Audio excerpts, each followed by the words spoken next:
दोस्तों स्वागत है एक बार पुनः आपके अपने चैनल एनसीईआरटी सॉल्यूशन 99 पर। दोस्तों हमें आशा है आप अच्छे होंगे, स्वस्थ होंगे और आपकी पढ़ाई अच्छे से चल रही होगी।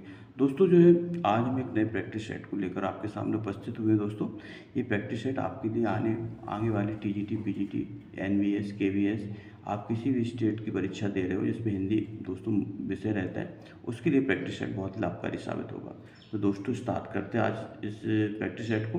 दोस्तों आज हम आप हमारे चैनल में पहली बार विजिट किए हैं तो आप हमारे चैनल को सब्सक्राइब कर लिए। दोस्तों स्टार्ट करते हैं। दोस्तों पहला क्वेश्चन है पृष्ठ क्रमांक, पहले पहले सत्र में दोस्तों अपने पृष्ठ क्रमांक 1 से लेकर के 20 तक के प्रश्नों को देखा था। दोस्तों आज पृष्ठ क्रमांक 21 के आगे के प्रश्नों को हल करेंगे। दोस्तों प्रश्न पूछा है, पृष्ठ क्रमांक 21 में पूछा है दोस्तों, भौ निबंध के लेखक कौन है।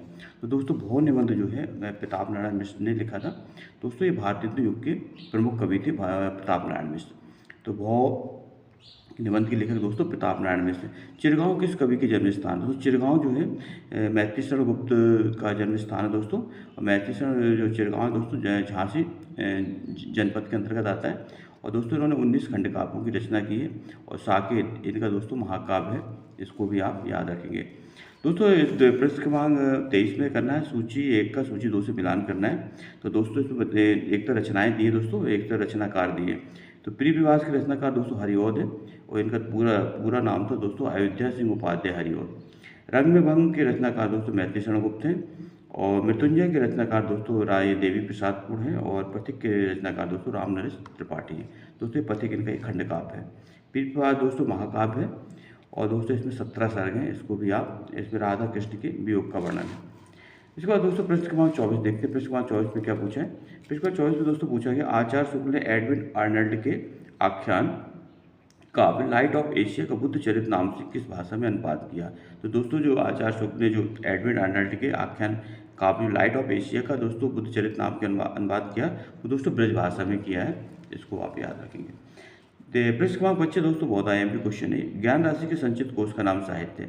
तो दोस्तों ज्ञान राशि के संचित कोष का नाम साहित्य है, यह कथन दोस्तों महावीर प्रसाद द्विवेदी का है, इसको आप याद रखेंगे।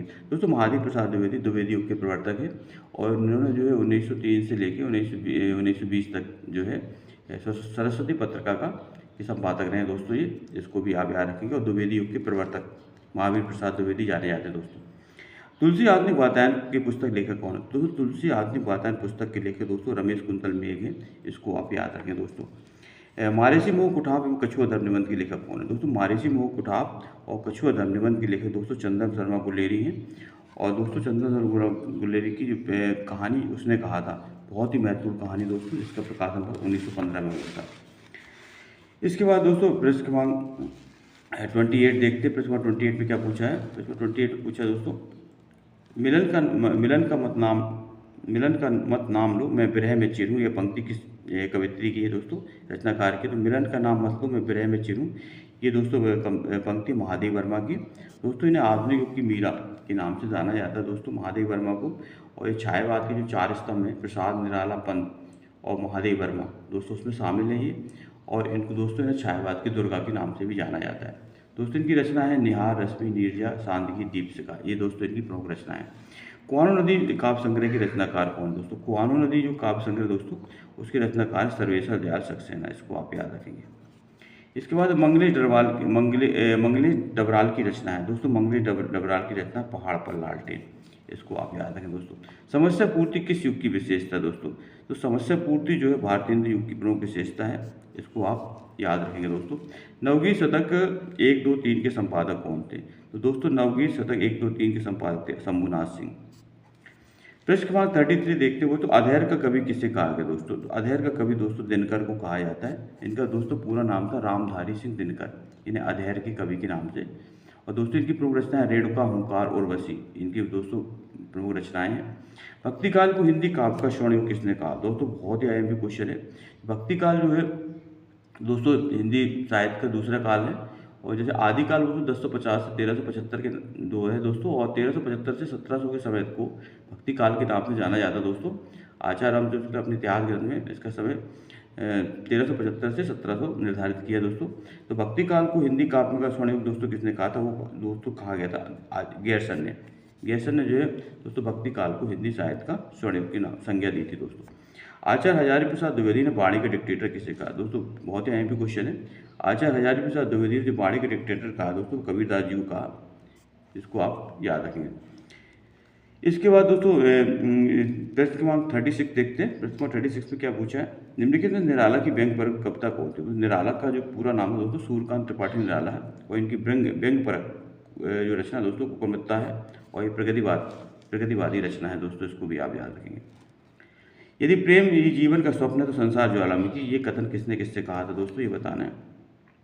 यदि प्रेम ही जीवन का सत्य है तो संसार ज्वालामुखी, दोस्तों ये कथन कहा था चंद्रगुप्त नाटक में का कथन है दोस्तों ये, और चंद्रगुप्त नाटक में अलका का ये कथन है दोस्तों, इसको आप चंद्रगुप्त नाटक दोस्तों जयशंकर प्रसाद का महत्वपूर्ण नाटक है दोस्तों। इसका प्रकाशन वर्ष 1928 है, और दोस्तों जो इसमें जो है ऐतिहासिक दोस्तों कहानी का वर्णन किया गया, चंद्रगुप्त के समय का वर्णन दोस्तों, और ये चंद्र कथन जो है अलका के द्वारा कहा गया था, इसको भी आप याद रखेंगे। कालिदास ने सुलभ कोपो महर्षि जो है किसे कहा गया? तो दोस्तों कालिदास ने सुलभ कोपो महर्षि कहा गया दुर्वासा ऋषि को, इसको आप याद रखेंगे। कविता की तीसरी आंख के रचनाकार हैं दोस्तों, कविता की तीसरी आंख, तो दोस्तों कविता की जो तीसरी आंख के रचनाकार दोस्तों प्रभाकर श्रोती हैं, इसको आप ध्यान रखेंगे। अब्दुल बिस्मिल्लाह कृत जीनी जीनी बीनी चदरिया में किसका चित्रण है? दोस्तों अब्दुल बिस्मिल्लाह की जो रचना है जीनी जीनी बीनी चदरिया है, ये जो रचना जो है बुनकरों के जीवन संघर्ष पर आधारित दोस्तों, बनारस काशी के जो बुनकर हैं दोस्तों, जो कपड़ा बुनने का काम करते हैं, उनके जीवन संघर्ष पर आधारित है जीनी जीनी बीनी चदरिया। इसके बाद दोस्तों प्रश्न क्रमांक 41 देखते हैं। प्रश्न क्रमांक 41 क्या है? प्रश्न क्रमांक 41 है दोस्तों, निम्नलिखित में से यथा विधि का सही समाज कौन सा? दोस्तों यथा विधि का सही समाज बताना है, तो दोस्तों इसका विग्रह करेंगे, तो यथा विधि का विग्रह करोगे विधि के अनुसार, तो दोस्तों इसका राइट आंसर है अव्यय समाज। अव्यय समाज दोस्तों उस समाज को कहा जाता है जिसका प्रथम पद अव्यय हो, प्रति, भर, यथा, ये सब दोस्तों अव्यय हैं। तो दोस्तों अव्ययभाव समाज जहाँ का प्रथम पद अव्यय होता है वहाँ अव्ययभाव समाज होता है दोस्तों। समाज दोस्तों 6 प्रकार के होते हैं, इसको भी आप याद रखेंगे।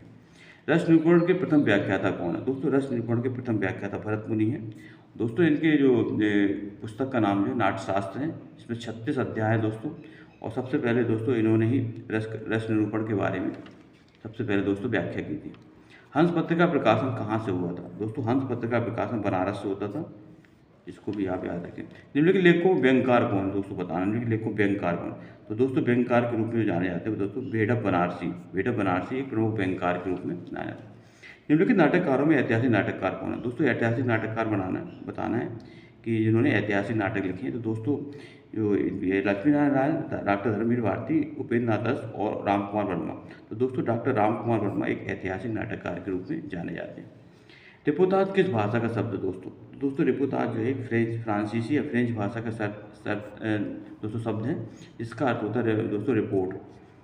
भारतीय युग के नाटककार कौन है? दोस्तों बताना भारतीय युग के प्रमुख नाटककार कौन है दोस्तों? तो भारतीय युग के नाटककार जो दोस्तों जो है लाला श्रीनिवास दास, ये भारतीय युग के प्रमुख नाटककार है दोस्तों।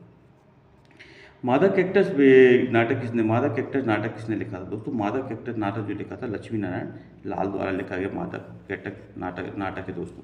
अंधा युग किसकी रचना? दोस्तों अंधा युग जो है धर्मवीर भारती की रचना है, जो महाभारत की कथानक पर आधारित है दोस्तों।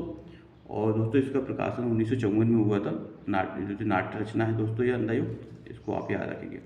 चिंतामणि किस निबंधकार का महत्वपूर्ण निबंध संग्रह है? दोस्तों चिंतामणि जो है आचार्य रामचंद्र शुक्ल का महत्वपूर्ण निबंध संग्रह है दोस्तों चिंतामणि, इसको भी आप याद रखेंगे।